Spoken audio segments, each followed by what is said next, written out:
Hi, this is Anthony Lighthall. Thank you for joining me today on this podcast entitled From Dreams to Actions, where we talk about business goals, supporting positive energy, and following your dreams. On today's episode, we are going to discuss keeping the main thing the main thing. So, what does that mean? Let's go ahead and get into it. It basically means stay focused in this world of distractions and so many opportunities. Let's say you're a business person. Let's say you are someone looking to just kind of revamp yourself, your personal brand. There's so many opportunities out nowadays where you can easily get distracted. But you have to take a step back and say, I have four things on my to-do list. Let me finish those up before I add something new. I think about it like debt. I have two items that I have that I'm in debt with. Let me pay these off first before I go ahead and sign up for something else to get myself in more debt. So basically, as an example, stay focused. Keep the main thing, and finish what you start. Because a lot of times people have a lot of ideas, which I'm going to talk about today with some examples. And you think about these ideas, and people become overwhelmed, overworked, and anxiety kicks in. They feel burnt out because they're focused on so many different things where they need to step back and keep the main thing the main thing. So, the example that I want to share with you all today is we're going to walk through a jewelry.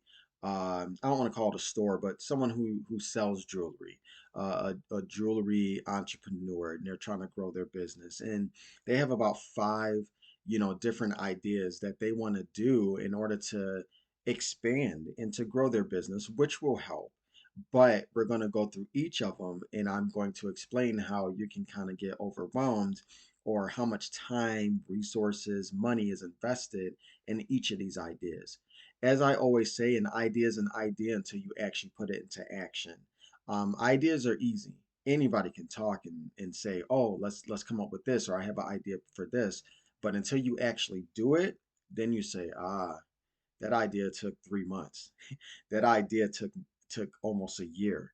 And until you actually do it or put, pen to paper and have a plan, then you really see how much time and resources things take in order to complete it for completion, basically. So with this jewelry business, the seller, five different ideas that they're thinking about, and the first one is creating a website. The next one is building jewelry boxes. The third one is sewing not jewelry boxes, but sewing jewelry bags for the jewelry that they are selling to customers. The fourth one is etching uh, personal engraving into the jewelry that they are selling. And the last one is promoting jewelry events and really doing like pop-up events and visiting people's homes to do like jewelry parties. So those are the five I'm going to discuss and explain today in detail. So let's get started with the first one. So as I said, creating a website. So with this person, let's say, and I'm going to say that you are the jewelry maker. So I'm going to say you in a lot of my examples. So let's say you want to build a website. Right now you kind of sell jewelry to friends and you get referrals. You may go to a couple of events here and there, but you're very local. You're just in a small town or a small city, but people know you, but you want to start to expand. And having a website is really going to be helpful to really expand that business. Honestly, globally, because you never know who's going to visit your website and see your product. And building a website, there's a lot to think about. Where do you want to host your website? There's different platforms, there's different services out there. You have to research that, especially if you're not, let's say, tech savvy or you've never built a website before. You're going to have to do some research in regards to that. I can get more into the nitty gritty of buying your domain name and setting up an LLC, things like that. But I just want to keep it simple for this example with the website. You just want to build it on a platform and you already, let's say you already have your name. And building this website, you're going to do it because there are services out there that are, easy, user friendly to just build a basic site just to make yourself look more credible and legit as a business. But the thing is, it takes time.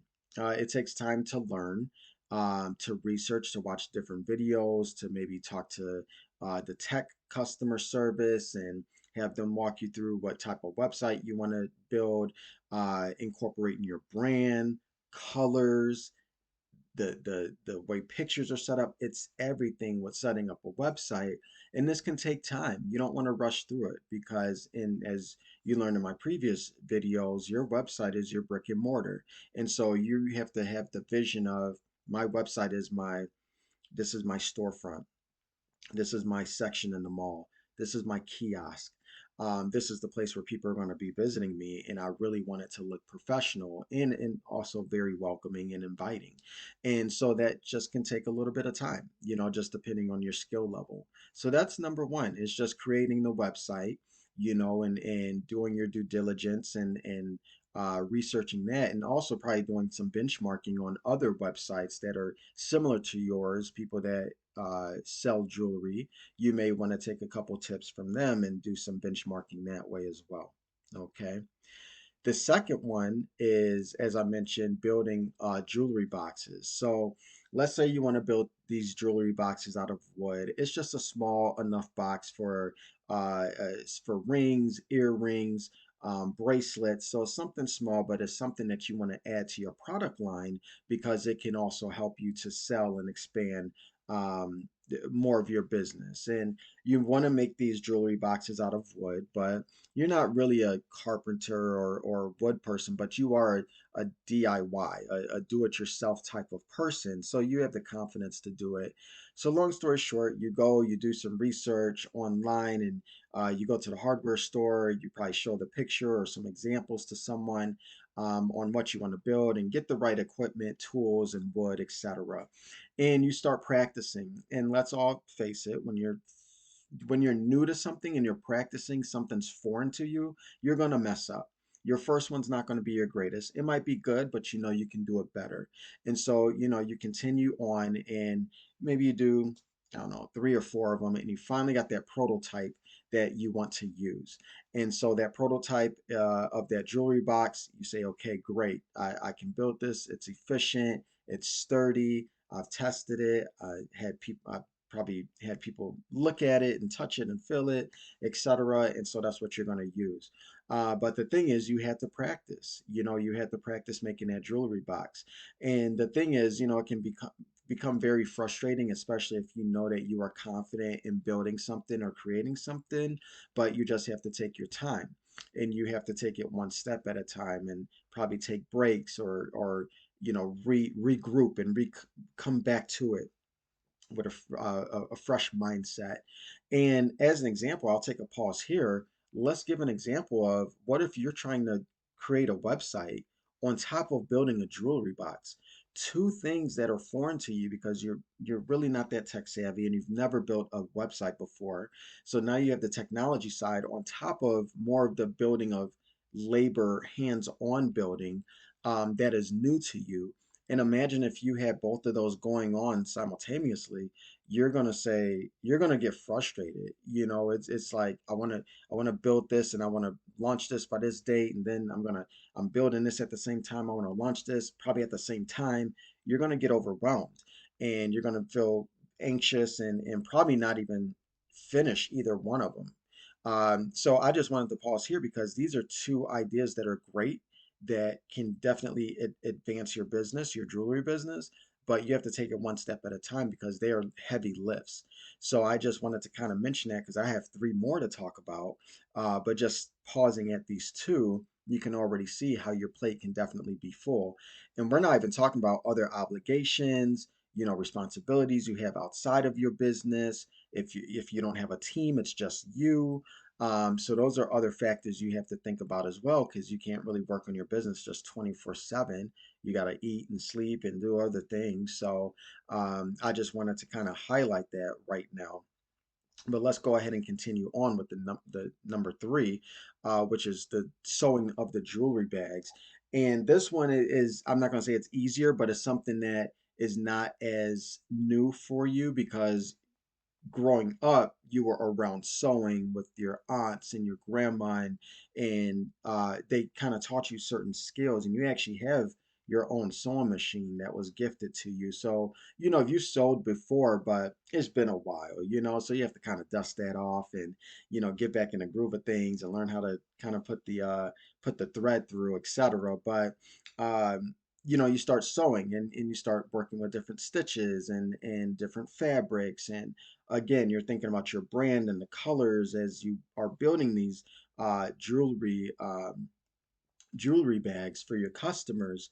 Um, but it's one of those where you came in with the confidence of doing it because um, you've had experience sewing, and you say, okay, I want a launch date to be in March, coming this spring, and that's your own personal deadline.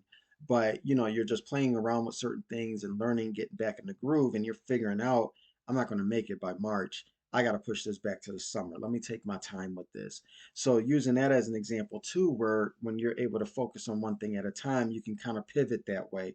Be very agile when you're coming up with different ideas, to expand your business or to add new product lines to your business.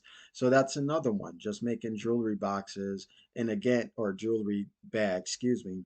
But like I said, you kind of came in already knowing you already have the machinery. You just have to kind of revamp and think again on how to use this machine effectively, with making these jewelry bags. Okay. Number four, as I mentioned, etching someone's name in jewelry, engraving, people like that personal touch that can also increase the profitability and the value of your product, which is jewelry. But this one, you're going to kind of take a step back. You're not going to be as hands-on. You're going to look at outsourcing this type of service, and that's going to take time. There's probably different retailers or different services out there. Do you make the jewelry, you ship it to them, they engrave it, they ship it back, or do they ship it to the customer after the engraving's done? That's the final piece. There's just a lot kind of involved with the engraving piece if you're going to outsource it, and you really have to kind of benchmark and research, other services that are out there, that can really free up your time where you don't have to learn this, and this may not be your forte. You may not want to buy, maybe there's expensive machinery and you can just have somebody else do it. So that can definitely take time as well. And talking with different people, looking at their demos and setting up calls with different service providers, can also add to that time as well and the resources.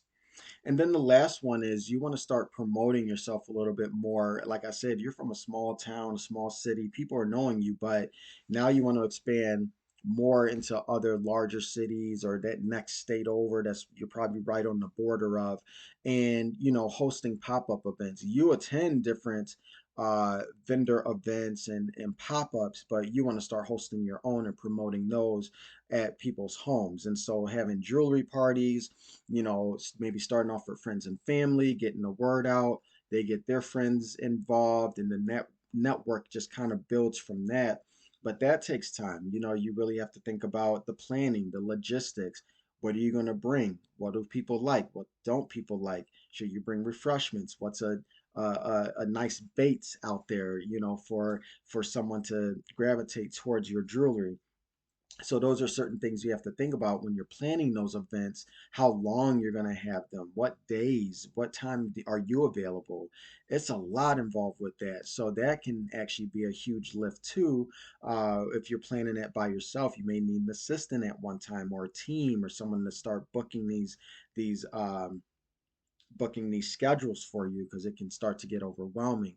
It's a lot. I can go on and on with that, but basically I'm sharing with you is that with that idea of promotion, uh, it's just a lot of time and logistics involved as well, with that. And you're gonna just have to take your time. That's a lot of trial and error when you're doing that too, and just utilizing your resources or understanding what you can do during that time with hosting those events.